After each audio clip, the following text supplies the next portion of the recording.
Pessoal, boa noite, Como nós combinamos, vou estar sempre gravando novos vídeos para vocês. E hoje nós vamos falar um pouquinho sobre a primeira parte da República Velha. Mas antes de falar da primeira parte da República Velha, eu queria agradecer os novos inscritos. Peço a vocês que deixem lá um joinha, que também curtam, deixem críticas, sugestões. É o que eu preciso para poder continuar com o canal e me incentivar também a gravar novos vídeos. Dizer também que aceito sugestão de aula, vocês podem pedir lá pelo canal sugestão de aula, eu preparo a aula e tento fazer aqui dentro dos 15 minutos, que é o nosso combinado, ok? Hoje, então, falar um pouquinho de República Velha, mas é difícil falar de República Velha sem falar do final do Império. E o final do Império tem algumas questões que elas são bem pedagógicas, os temas são fáceis de trabalhar, mas não é fácil explicar em 15 minutos. Nós vamos tentar aqui esclarecer algumas coisas para vocês. A primeira delas é que nós temos três questões clássicas que levaram ao chamado fim da monarquia, o fim do Império e a proclamação da República. Isso começa já na segunda metade do século XIX, 1860, 70, com uma questão que foi a Guerra do Paraguai. Os militares, durante todo o Império, eles ficaram no segundo plano. Você tinha ali, após as regências, a Guarda Nacional, que tinha um prestígio muito grande, as patentes que eram dadas aos grandes fazendeiros, os grandes senhores, não eram patentes conquistadas por mérito no sentido de promoção, de tempo, de dedicação ao exército ou coisa do tipo. Pelo contrário, eram patentes compradas muitas vezes, E dava a eles o direito, inclusive, de montar ali uma guarda pessoal com um contingente de pessoas armadas e realizar as tarefas que são ligadas às Forças Armadas gerenciadas pelo Estado. Do outro lado, a Marinha tinha um prestígio muito grande durante o Império, e esse prestígio vai permanecer ao longo de todo o Segundo Reinado, e o Exército vai se sentir meio que de fora, digamos assim, bem a grosso modo. Após a Guerra do Paraguai, nós temos algumas questões que são fundamentais. O Brasil participa dessa guerra, é uma guerra demorada, é uma guerra que para nós ela traz um histórico muito trágico, muita tristeza em relação ao confronto, muitas vidas perdidas, ceifadas. O Paraguai perde grande parte da sua população masculina, isso compromete seu futuro, fica para uma outra aula, mas nós podemos dizer que algo eles perceberam, os militares. Primeiro, que a questão do combate, de voltar e defender uma pátria, mas não ter sido reconhecido, não pelo imperador, mas pela formação daquela nobreza no próprio império. Do outro lado, uma questão que é clássica também nisso, é que eles tomam contato com com a república. Pela primeira vez se fala em república, os Estados Unidos era uma república, a França era uma república, mas é uma república nos livros, e de repente você vai entrar em combate numa república na prática. E aí aquela organização republicana também demanda para eles o sentimento de que numa república o exército tem uma participação maior, mais efetiva na organização da mesma. Então a partir daí surge um partido republicano que ele trabalhado dentro do exército. Agora, esse exército ele passa a ter, digamos assim, duas vertentes.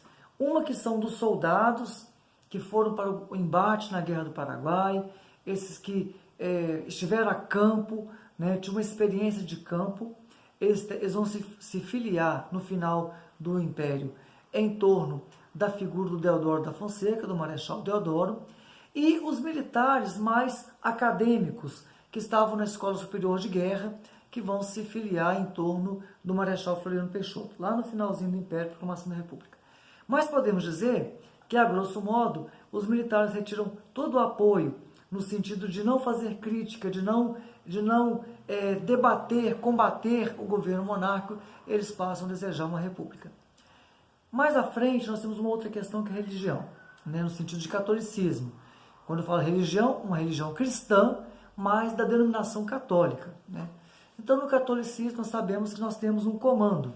O comando do governo da Igreja Católica, ele é centralizado e hierarquizado. Centralizado porque ele obedece às regras da Igreja, conduzida pelo seu maior comandante, que é o Papa. e depois, logo abaixo, tem o Conselho de Cardeais, que cuida de toda a questão legal, da questão de organização legal de leis, da organização da própria igreja, do próprio Estado. Havia no século XIX uma questão que era o chamado regime de padroado. Nessa questão do padroado, a Igreja Católica recebia, né, parte da sua manutenção por parte das côngruas ou do dinheiro arrecadado aí do Estado. Então isso dava ao Estado, de certa forma, uma autoridade, entre aspas, né, de tomar decisões dentro da igreja. Não que isso fosse algo comum, mas que interferia muitas vezes na doutrina, porque se fosse uma doutrina que fosse de encontro ao Estado, logicamente que eles teriam que rever essa questão. Então, pensando assim, o que acontece? Lá no final do século XIX, a maçonaria, né, nascida na Escócia, que passou por toda uma transformação na França, depois nós podemos ter uma aula só sobre maçonaria, eu acho que é interessante, mas a maçonaria, ela, por ser uma entidade intelectual, de trabalhos que mantém um certo segredo, que nós não temos um conhecimento muito claro de como é o seu funcionamento, né, uma ordem, uma instituição que os homens participam ativamente, as mulheres têm sua parte, mas não tem como falar muito nesse momento, porque nós poderíamos incorrer aqui em erros. Mas, de certa forma, a maçonaria, houve uma proibição de que padres e que de membros da igreja fizessem parte da maçonaria. Isso vai fazer com que, assim que essa bula papal for expedida do Vaticano, que os bispos tomem a providência de executar essa ordem.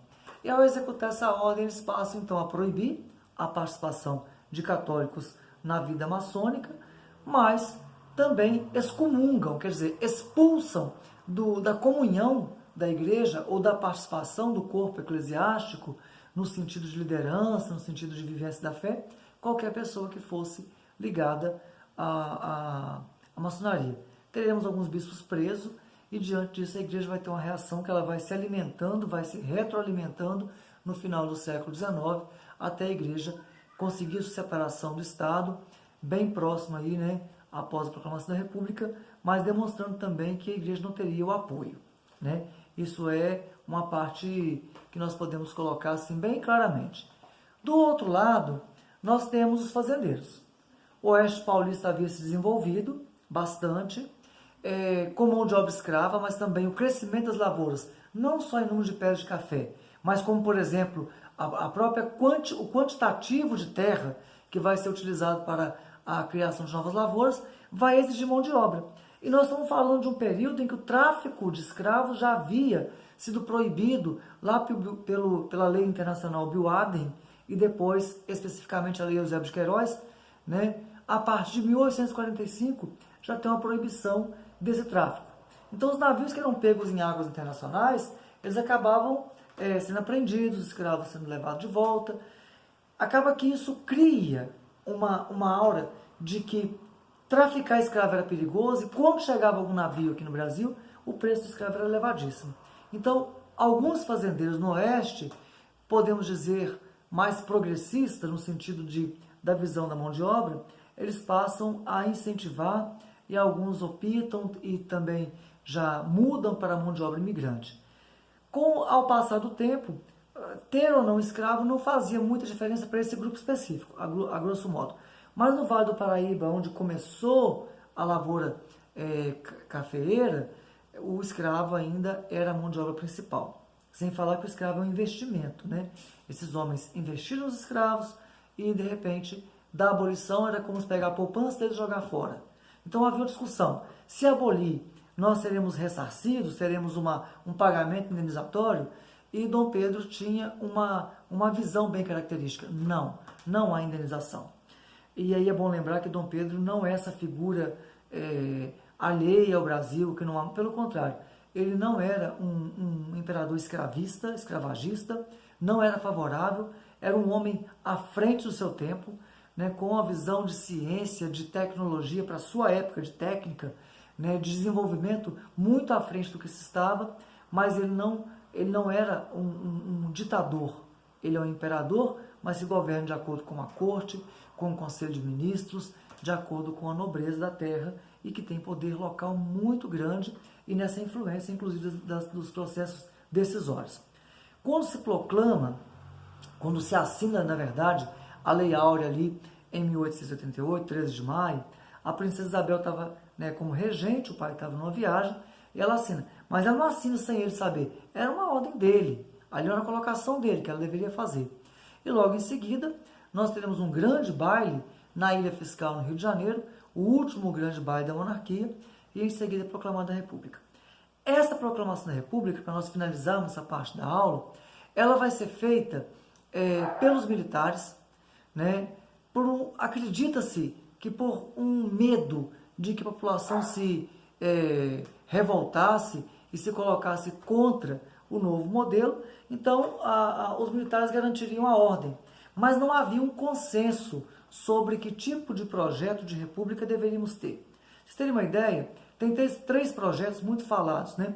Um projeto voltado aos militares, chamado projeto positivista, em uma visão clara a respeito da própria filosofia de Auguste Comte, né, do positivismo, e que vai influenciar os militares, principalmente da Escola Superior de Guerra, já que esses estavam ligados a Floriano, que vai ser o vice, né, e o Deodoro, um homem mais prático ligado aos militares mais antigos, que estiveram na Guerra do Paraguai. É o projeto positivista. Esses viam, por exemplo, a urbanização, a modernização, a indústria como um princípio de desenvolvimento, mas também sem a participação do povo, já que o povo não tinha uma suficiente cultura intelectual para fazer a administração do país. Do outro lado, nós tínhamos um projeto mais moderado, não se pode dizer nem conservador e nem um projeto reacionário, porque o reacionário é aquele que não admite mudança. O conservador é aquele que vai conservar as partes fundantes de uma sociedade. Então não é uma coisa nem outra. Talvez é um projeto dito aí mais liberal, mas não no sentido de liberalismo inglês. É um liberalismo no sentido de poder, né? Esse projeto era comandado por um advogado, na verdade, era um porta-voz dele, o Quintino Bocaiúva. Era um projeto, inclusive, que queria, né, a proclamação de uma república, ter um presidente, mas sem a participação do povo, eleições, inclusive, indiretas. E tínhamos um projeto mais radical, alguns chamando mais de um projeto jacobino, pela sua visão mais da base da sociedade, mais do fundo da sociedade, que seria um projeto comandado por Silva Jardim, um jornalista que acreditava numa ampla participação popular nos processos decisórios, inclusive da escolha do presidente. Bom, basta dizer que a República é proclamada, e parafraseando aqui o grande historiador e cientista político José Murilo de Carvalho, né, a República foi proclamada e as pessoas assistiam bestializadas, fazendo referência a um jornal da época. Bestializadas por quê? Porque parecia uma parada militar. Não havia um envolvimento do público, né? As pessoas, estavam acontecendo as coisas, mas de uma forma, de um planejamento de um grupo muito fechado. E finalizando, Deodoro assume esse governo com o vice Floriano, não era unificado. Nós teremos então aí uma ideia principal focada aí, que é a junção do projeto do Quintino Bocaiúva com o projeto militar, e aí nós temos um projeto não popular, o primeiro governo chamado de provisório, e alguns historiadores, pela questão dos militares, o chamam de República da Espada. Nós teremos várias crises nesse governo, mas aí fica um assunto para a próxima videoaula nossa, que seria a República da Espada, a crise do encilhamento e a nova República, ou seja, né, aquilo que chamamos hoje de República Velha. Então é um prazer, muito obrigado pela atenção de vocês, eu espero que tenha ajudado novamente, curtam o vídeo, divulgue com os amigos, mande para quem não se inscreveu ainda, dê um joinha e também dê sugestão, inclusive de próximas aulas, ok? Apenas lembrando, nós teremos vídeos de História Geral e de História do Brasil, ok? Um abraço e até a próxima.